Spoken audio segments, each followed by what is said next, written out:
Welcome back to Primetime News. And a special welcome once again to our viewers on TVJ International in the Cayman Islands and online at onespotmedia.com. We begin this evening with news that the opposition People's National Party says it will do everything in its power to stop the government's Portmore boundary changes, which it insists is clear gerrymandering. The MP at the center of the objection, Jackson, says this may include legal action if it comes to that. Details in this report.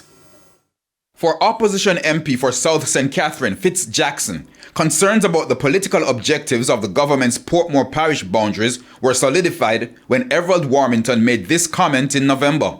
Today I'm happy to say that we have the boundary that we wanted all along. We did the map and the boundaries. The boundaries then was for the Portmore municipality.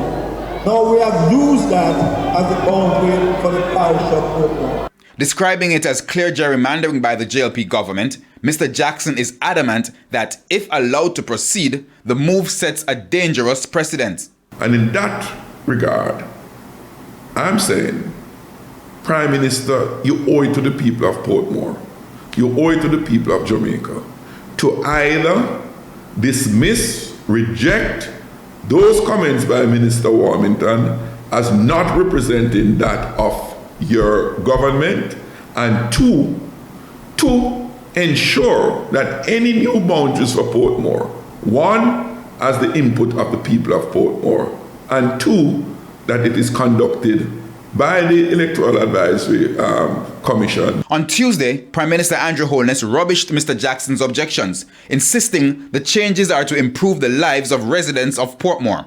But Mr. Jackson argues that the Prime Minister's comments about the impact on votes and the unpopulated Hellshire Hills being part of the shift are irrelevant. With its majority in the House of Representatives, the government can easily pass a bill to cement the new boundaries into law. Mr. Jackson, however, says the opposition is ready to take action in that event. We took them to court with NIDS. We took them to court with illegal states of emergency. And we will go to the court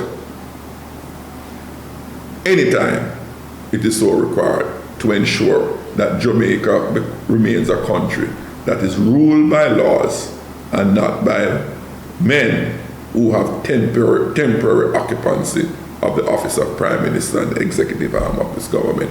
In 2003, an interim boundary for the Portmore municipality was set by the Electoral Commission of Jamaica, ECJ. It's understood that a proposal for new boundaries to accommodate future growth was also created. In 2016, the Supreme Court ruled that an order by the then PNP government to change Portmore boundaries was null and void.